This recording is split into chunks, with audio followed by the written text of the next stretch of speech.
자, 이번엔 미국 증시 핫한 종목들 그리고 핫한 이슈들 체크해보는 굿모닝 라이브 시간입니다. 도움 말씀의 송범선 썬투자실장과 함께합니다. 안녕하십니까? 안녕하십니까? 자, 추수감사절을 앞두고 미국 증시가 다시 한번 일제히 올라줬는데요. 한 줄 평부터 먼저 남겨주실까요? 네, 키 맞추기 장세다 이렇게 네. 좀 보도록 하겠고요. 지금 상황이 상당히 좀 계속해서 움직이고 있는데 최근에 이제 보면 제미나이 3가 나오면서 호평을 받으면서 네. 지금 구글은 올라가고 또 엔비디아는 떨어지고 뭐 이런 양상들이 나타났잖아요. 그런데 이제 오늘 같은 경우는 그 반대로 구글이 떨어지고 엔비디아가 올라갔다 이런 것들이 나타났습니다. 그래서 최근에 엔비디아가 조정받았지만 오늘은 그 반대되는 어떻게 보면 키 맞추기 장세가 수급의 변화가 좀 감지되고 있다 이렇게 좀 보는데 어쨌든 지금 큰 흐름에서 봤을 때는 제미나이 3 구글의 제미나이 3가 챗 GPT 5.1보다 더 뛰어나다. 인간의 마지막 지성 뭐 이런 테스트에서 뛰어나다 이렇게 해가지고 지금 굉장히 지금 호평을 받았기 때문에 그런 점도 있고 거기에는 또 놀라운 거는 이렇게 뛰어난 AI에 구글의 TPU가 들어갔다. 구글이 네, 자체적으로 그렇죠. 생산한 TPU가 들어갔다는 것 때문에 더 이상 뭐 엔비디아의 그런 GPU를 안 써도 되는 것이 아니냐. TPU만 갖고도 이렇게 훌륭한 가장 챗 GPT 5.1보다 더 훌륭한 제미나이 3를 만들었다면은 이제는 뭐 TPU로 되겠네. 근데 놀랍게도 TPU가 이제 GPU보다 전기도 더 안 먹고 전기도 효율이 좋죠. 그래서 기존에 이제 GPU는 전기도 많이 들고 또 그리고 여러 가지 효율이 좀 떨어지는 왜냐하면 그래픽 처리 장치로 원래부터 시작했기 때문에 네. 자, 그렇기 때문에 전력 효율이 떨어지는데 이거는 전기도 별로 안 들고 뭐 굉장히 좋다. 싸고 좋다 이런 점들 때문에 했는데 어쨌든 이런 점들이 또 젠슨왕이 우리가 이제 몇 단계 앞서고 있다 이렇게 말을 해가지고 이제는 그런 점들이 또 TPU보다는 GPU가 어쨌든 종합적으로 봤을 때는 GPU가 여러 가지 기능은 있지만 AI 자체적으로 그 하나만 본다고 한다면은 전기 효율에 대해서 봤을 때는 TPU가 또 괜찮지 않나 네. 이런 생각이 들면서 다양한 시각들이 존재하면서 시장은 좀 키 맞추기 효과가 나오고 있다 이렇게 보고 있습니다. 네. 투자자들도 어떻게 보면 좀 공평하게 기회를 주는 것 같습니다. 엔비디아의 손을 한번 들어줬다가 또 알파벳의 손을 들어주기도 하고 자, 이렇게 키 맞추기 장세가 나타난 하루였는데요. 자, 그럼 시장을 본격적으로 들여다보기 위해서 굿모닝 라이브 이슈픽 바로 확인해 보겠습니다. 세 가지 주제가 올라와 있습니다. 연준의 베이지북이 공개됐고요. 비트코인이 9만 달러 선을 탈환했고 또 S&P 500 지수와 관련해서 8천 전만까지 등장했다라고 합니다.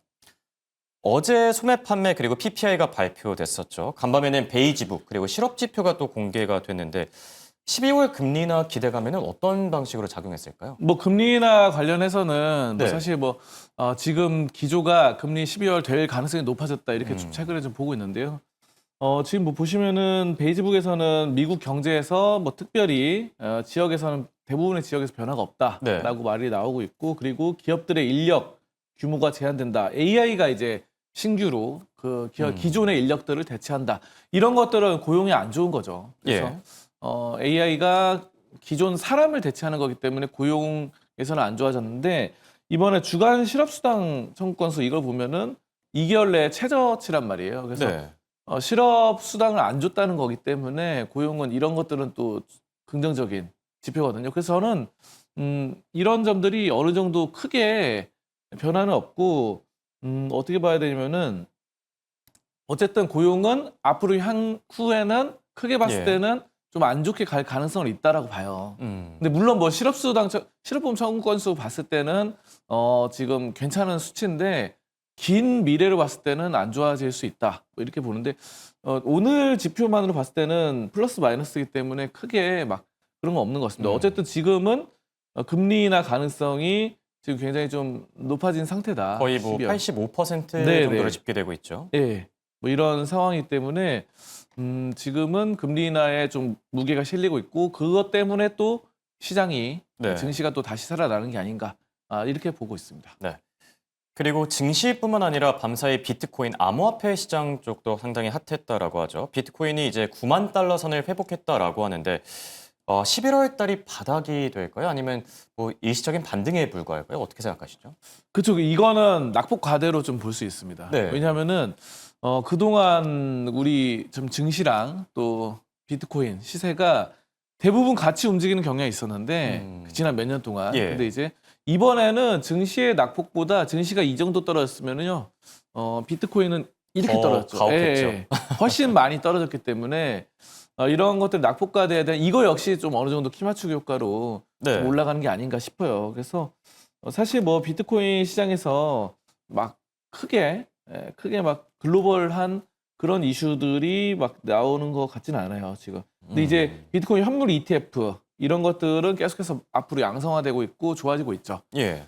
자, 그리고 뭐 스트래티지 같은 경우는 비트코인 매수를 일시에 중단했다라는 소식도 있고 이거는 중단하는 건 안 좋죠. 왜냐하면 예. 스트래티지는 계속해서 비트코인을 사 모으는 기업이기 때문에 이런 점들은 좀 좋지 않고 우리나라에서는 디지털 자산 이런 법원들이 계속 나오고 있습니다. 근데 비트코인은 기본적으로 이제 글로벌 시세로 많이 움직이기 때문에 우리나라에서 법안 나오는 거하고는 크게 영향을 받지 않을 것 같습니다. 물론 뭐 김치 프리미엄이 좀 어느 정도 붙거나 이런 것들이 있겠지만 네.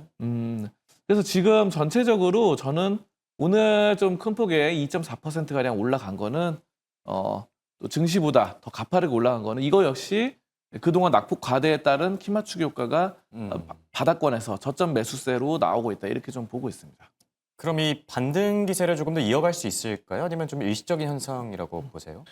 저는 당분간은 좀 더 나올 것이라고 봅니다. 그래서 네. 지금 보면은 1억 3천만 원대까지 좀 비트코인이 좀 약세로 나왔는데 또 그리고 비트코인 미국 예. 달러로 봤을 때는 10만 달러 아래로 좀 내려왔는데요. 이런 것들이 뭐 10만 달러까지는 또 올라갈 수 있는 그런 기조로 나타나고 우리나라에서도 뭐 1억 4천에서 1억 5천만 원까지는 예. 뭐 어느 정도의 반등세가 나올 것이다. 그 뒤의 상황은 또 나스닥하고 많이 연계되기 때문에 네. 코인 시세가 또 나스닥의 향방에 따라서 결정되지 않을까 이렇게 좀 보고 있습니다. 네. 금리 인하 사이클이 재가동되면서 비트코인도 조금 더 회복세의 탄력을 얻지 않을까 생각이 들기도 하고요. 자, 그리고 월가에서 S&P 500과 관련해서 무려 8천까지 이제 전망이 등장했다라고 합니다. 8천선 정말 말만 들어도 대단한 것 같은데 정말 가능할까요? 지금 S&P 500이 6,800 정도니까 네. 충분히 뭐 가능은 하다고 봐요.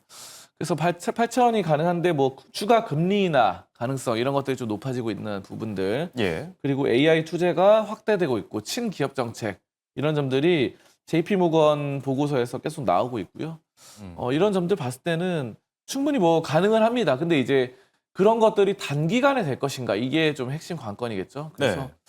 사실 뭐 지금 AI 버블이 좀 나오고 있는데 나스닥이 24,000에서 22,000 사이에서 머물러 있거든요.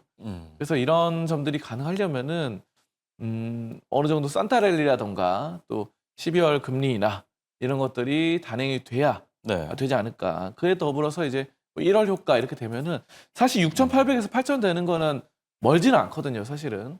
네, 뭐 1,200 정도만 올라면 되는데 이거는 20% 가량 상승인데 우리가 증시에서 20% 떨어질 수도 있는 거고 올라갈 수 있는 거고 이거는 갭을 좀 두고 보시면 좋아요. 그래서 이 정도는 충분히 가능한 정도다. 근데 이번 연말보다는 내년 1월쯤에 해서 향후에 2026년에 가능하지 않을까. 저는 이렇게 좀 보고 있습니다. 네, 좋습니다.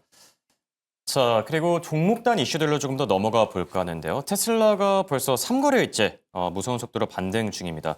400달러가 깨지면서 사실 투자 심리가 많이 불안했던 게 사실인데 지금 그래도 한 425달러까지 올라선 상태거든요. 테슬라는 어떻게 보고 계세요? 테슬라가 저는 AI 기업으로서 네. 향후 또 좋아질 것이다 이렇게 보는데요. 이번에 구글이 TPU로 시장을 흔들었던 것처럼 테슬라 역시 AI6라는 고유의 AI 전용 칩을 만들고 있습니다. 네. 그렇기 때문에 구글의 이런 독자적인 행보를 따라가지 않을까 이렇게 좀 생각을 하고요. 그래서 이런 AI5, AI6 같은 경우는 데이터 학습 등의 이런 풀스택을 구성을 하고 있어요. 그래서 결국은 테슬라가 자율주행차를 목표로 하기 때문에 자율주행차의 핵심은 AI입니다. 자동차에 AI를 탑재를 잘 해야 되죠. 그래서 지금 테슬라 역시 뭐 기존에는 엔비디아의 GPU를 다들 썼었잖아요. 근데 이번에 메타가 또 구글의 TPU를 쓰기도 하고 구글도 TPU로 자체 생산을 하고 또 테슬라 역시 AI5, AI6로 이제 계속해서 나아간다고 한다면은 모든 기업들이 다 앞으로는 이렇게 될 것 같기도 해요. 근데 테슬라가 먼저 발빠르게 나서고 있기 때문에 이런 AI 기업으로 떠오르는 이런 상황들이 저는 긍정적이다 이렇게 좀 보고 있습니다. 네.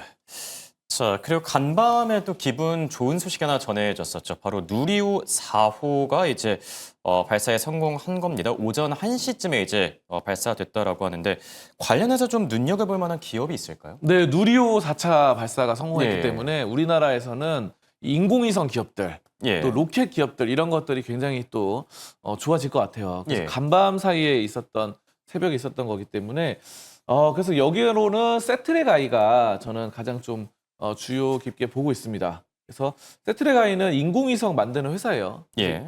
인공위성 위성 시스템 부품 이런 것들을 만들고 소프트웨어 이런 점들을 하는데요. 초소형 위성 이런 것들로 위성 포트폴리오를 구성을 합니다. 그렇기 때문에 우리가 이제 초고해상도 위성 자체 운영, 영상 이런 것들을 잘합니다. 그래서 세트라이가 어제 엄청 떨어졌어요. 10% 가까이 떨어졌습니다. 그렇죠. 네, 그래서 9%, 9.8%, 6% 떨어졌는데 이게 우리가 누리호, 이거 나로호, 누리호 이런 것들을 계속 쌓아 올렸잖아요. 예. 근데 크게 성과가 없었다 보니까 그동안 음. 계속해서 좀 눌렸었던 이번에 좀 긴장감이 앞두고 이런 거 쏘기 전에 긴장감이 있었는데 이번에 또 다행히 또 성공을 해가지고 오늘 어제 급락했던 것들이 오늘 좀 회복되지 않을까 싶어요. 그래서 오늘 만약에 이 세트레가이를 공략을 한다면은 시초가로 한번 공략을 해보는 게 어떨까 싶어요. 그래서 지금 아무튼 우리나라의 이런 누리호의 성공 정말 축하드리고요. 네. 네. 세트레가이가 앞으로 이런 더 실적도 지금도 괜찮습니다. 네. 실적이 앞으로 더 우주 산업에 맞춰서 더 성장하지 않을까 이렇게 좀 보고 있습니다. 네. 좋습니다. 자, 지금까지 도움말씀의 송범선 썬투자실장과 함께했습니다. 대화고맙습니다. 감사합니다.